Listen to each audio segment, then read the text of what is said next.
A Polícia Federal, o Ministério Público Federal e a Controladoria Geral da União deflagraram na manhã de hoje a terceira etapa da Operação Topic, que investiga esquema de fraudes em licitações em contratos de transporte escolar no estado do Piauí. Foram cumpridos 12 mandados de busca e apreensão em Teresina e Brasília.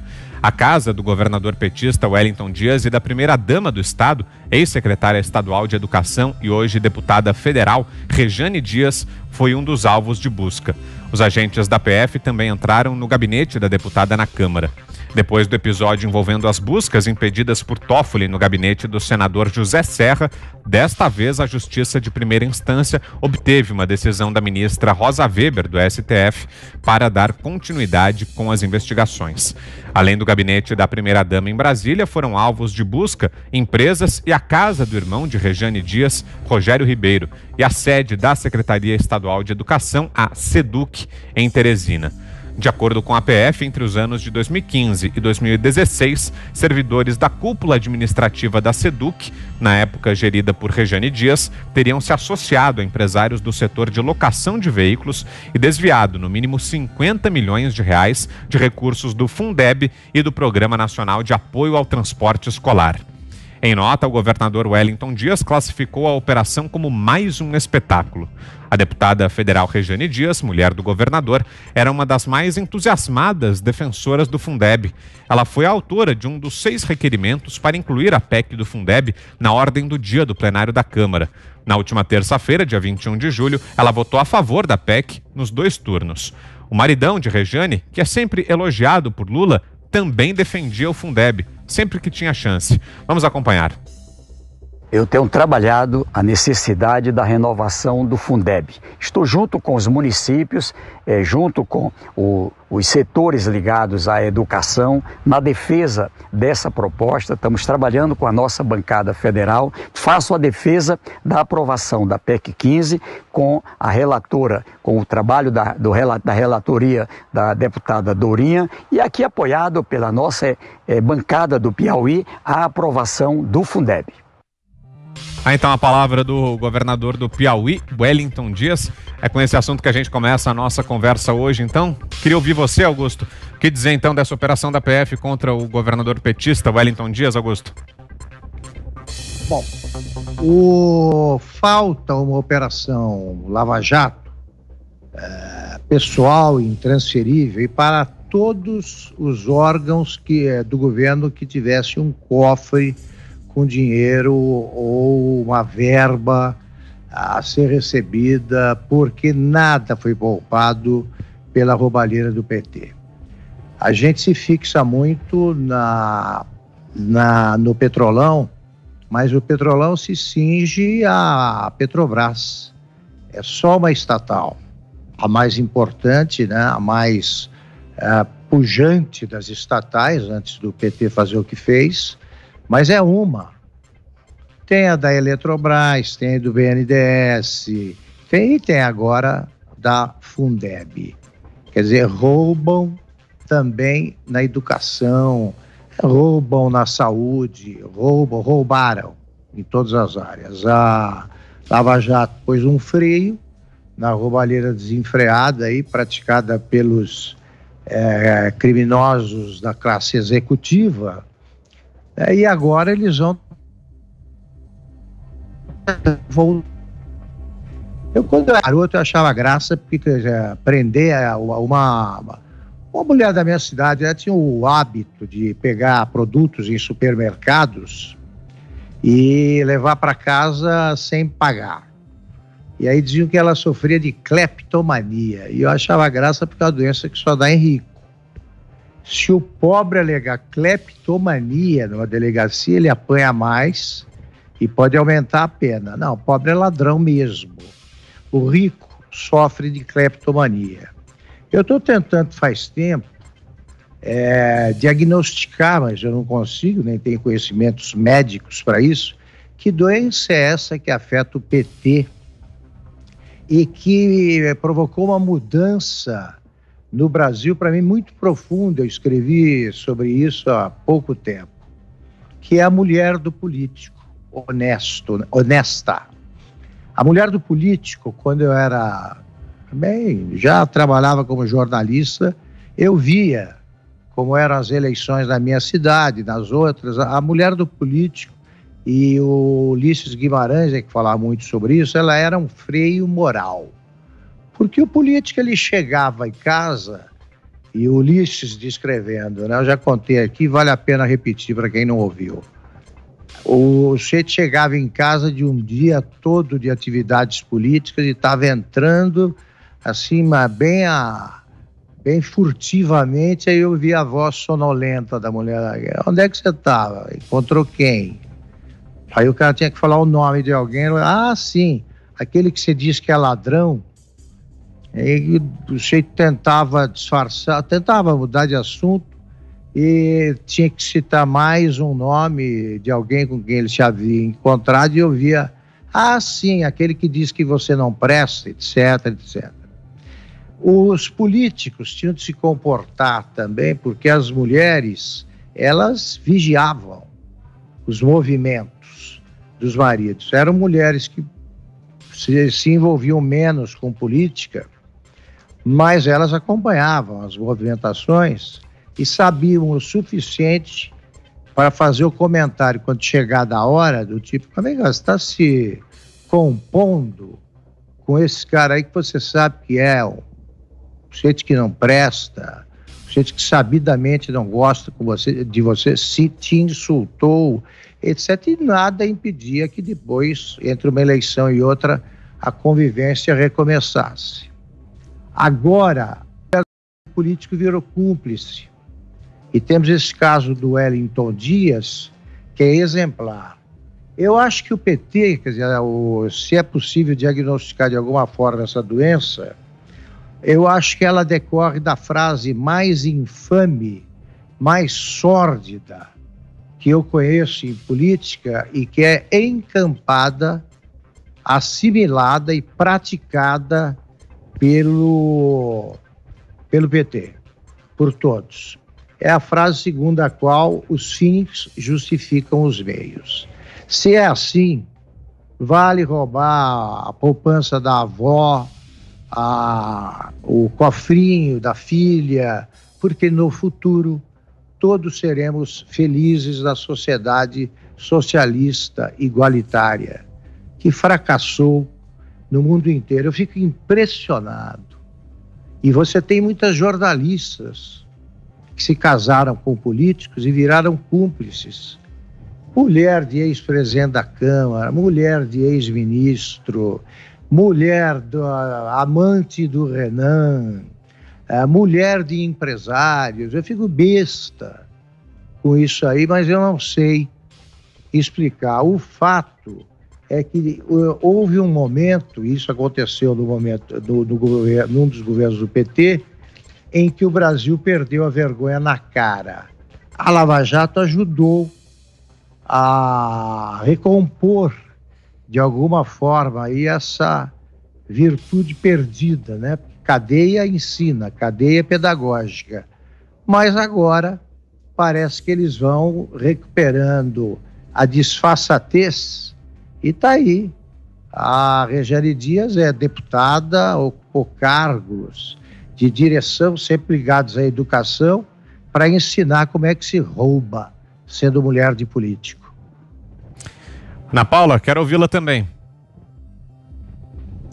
Bom, Vitor, é o ditado, o PT não dá ponto sem nó, né? A gente viu a rapidez com que eles não apenas votaram, mas como também comemoraram, né, a ampliação dos fundos do Fundeb, e agora a gente vê que os deputados que votaram contra, né, os 6, 7 deputados que votaram contra, eles tinham uma razão, tinham um argumento, né, porque centraliza demais você ter um programa que é provisório e que esse programa pode ser expandido, porque ninguém é contra a educação, absolutamente, né, muito pelo contrário.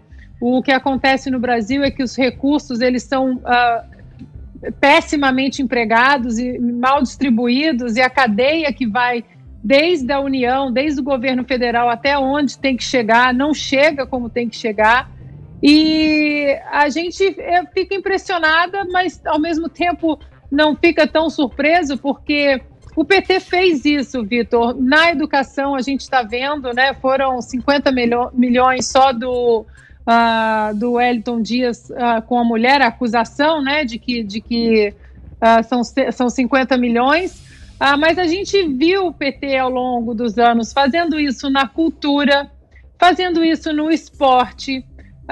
Se a gente sentar para contar aqui o que o PT fez, como o PT usou o esporte, o Ministério do Esporte, nos 2 governos Lula, depois na Dilma, o calote que muita gente que trabalhou nas Olimpíadas do Rio de 2016 levou, outras pessoas demoraram 1 ano para receber, enquanto estádios hoje estão abandonados, completamente abandonados, elefantes brancos espalhados pelo Brasil, e uma comemoração toda ali em relação à gastança que seria, né, com as Olimpíadas, antes com a Copa do Mundo. Então a gente vê que a eleição do Bolsonaro, além da gente querer ter essa alternância de poder que é saudável numa democracia, foi muito importante, Vitor, para quebrar exatamente esse ciclo, esse vício, né, essa cleptomania, como colocou muito bem o Augusto, que o PT tem como DNA, como digital. E a gente vê que não ficou, nós atletas, hoje a gente consegue ver que não era uma coisa que ficou só restrita ao universo do esporte, mas que também agora a gente vê a educação também sendo devassada e que tem que ser devassada dessa maneira. Eu agora vou deixar, então, o meu aplauso ao Paulo Eduardo Martins, a Bia Kisses, ao Felipe Barros, Júnior Amaral, Luiz Felipe de Orleans e Bragança e o Márcio Labre, que votaram contra. E um dos argumentos deles foi exatamente esse, de que isso não podia ser um programa que entrasse permanentemente na Constituição, que centraliza demais esses recursos e que isso abre portas exatamente para esses esquemas de corrupção que hoje a gente está vendo ser deflagrado pela PF. Você, Fiuza? É isso aí, Vitor, tá falado. 50 milhões do Fundeb para a van da Madame Wellington Dias, né? Para a van do casal petista. Tudo pela educação, né? Tudo pela educação. Então, é muito importante, primeiro, aplausos à Polícia Federal, né? Realmente uma instituição brasileira da qual a gente tem que se orgulhar, tem que estimular. São investigações muito bem feitas, essa está em curso, né? Mas a gente tem aí já todos os indícios muito graves, trazendo exatamente uma prática, né? Uma prática de ocupação do Estado e o maior salvo-conduto para essa subtração, né? Que já é uma cultura petista, que foi severamente aí combatida, mas que não foi extinta. O salvo-conduto é uma coisa chamada progressismo, né? O grande escudo desses personagens estava ali, o Wellington Dias falando, muito apoiado pelo Lula, e na votação do Fundeb ele está lá falando pela educação. É o que eu sempre digo, o cara dizer que é de esquerda, dizer que é progressista, ele está com meio caminho andado para ter um salvo-conduto, né? Não adianta ficar chamando de esquerdalha, não sei o que, isso protege esses personagens, né? Protege não só com seus pares da picaretagem, mas com instituições no mundo todo. Vê aí as Nações Unidas, o apito que toca, né? ONGs, dinheiros, fundações, para todo mundo que vem com essa choromela aí, né? De defender minorias, né? Valores humanitários. Eles vivem disso. Eles são cupins. Quer dizer, então, tá aí. A votação do Fundeb era uma questão, e continua sendo, mais complexa do que muitos quiseram que parecesse. Dinheiro carimbado, os fundos, eles são, não que eles sejam um veneno em si, mas eles são portas para justamente os pontos cegos da administração pública. O dinheiro automático. O Brasil, antes da pandemia, estava a caminho de começar a reduzir esse problema com o Pacto Federativo. Uma transferência grande de recursos da União para os estados, no primeiro momento, e no segundo momento, as responsabilidades administrativas dos estados sobre os seus recursos se ampliariam bastante, aquele plano mais Brasil, menos Brasília, para que justamente você possa começar a atacar esses fundos. Não para tirar dinheiro da educação, está mais do que claro agora, né? É porque, de fato, né, para quem tem má fé, o recurso estará sempre lá, garantido, né, muitas vezes em processos indevassáveis a quem tem boa fé. Então, é essa a discussão. É disso que se trata, não adianta, a votação agora vai para o Senado, né, essa questão vai ser aprovada, mas a Polícia Federal, de forma muito oportuna, vem mostrar, não é tudo pela educação, né? Boa parte disso aí é parasitismo, boa parte disso aí é pegar dinheiro, né, que supostamente você imagina, está indo para o professor, está indo para educar a criança, não, está indo para um esquema de van, para desvio de dinheiro. Só 50 milhões no Piauí, até onde a investigação avançou. Essa questão, Vitor, do parasitismo petista, que não é só petista, a gente tem que ficar muito atento a isso, porque os princípios são sempre bons, né? Quer dizer, você ter garantias estatais para determinados setores que vão precisar, educação, saúde, etc., parece bom. Mas você vê como é que é a maneira de ocupação do Estado, né? O modus operandi petista. Pega, a Ana citou, né? Esporte, cultura. Você pega ali o primeiro ano de governo da Dilma Rousseff, né? Que era a continuação do Lula. 2011. Naquele ano, 7 ministros caíram por irregularidades e corrupção. Tinha esportes, tinha trabalho, tinha turismo, tinha transportes, todos os esquemas desse tipo. Parcerias fantasiosas, contratos fantasmas, né? Aquele esquema lá do Marcos Valério do Mensalão, repetido aí ad infinitum, né? Você realmente inventar parcerias para desviar verba. Então, se você não tem uma otimização, uma redução do Estado rumo a uma eficácia, que é o que está se tentando agora, já se tentou em outros momentos também, você vai estar sempre refém desses personagens. E a educação é isso, tem o por fora, que é o que a Polícia Federal está chegando lá no Piauí, que é roubo, e tem o por dentro, que é o aparelhamento. A gente está vendo aí, comemorações aí de centenário da Universidade Federal do Rio de Janeiro, ciclo de palestras, ali uma verdadeira família Addams, né? de criaturas bizarras, né? Caricaturas do petismo e seus anexos genéricos, né? Até Dilma Rousseff tem, Marcelo Freixo e tal. E aí você vê, tem um artigo do Luciano Trigo na Gazeta, muito importante sobre isso, que você vê, ele fez quase que uma reportagem sobre aquele ciclo. O Vitor, é um negócio inacreditável, né? Quer dizer, as teses, o tipo de formação que se faz ali, a maneira como se transforma formação acadêmica em preparação para uma patrulha tosca, né? No debate público. Então está tudo dominado por sindicalização, partidarização e parasitismo, né?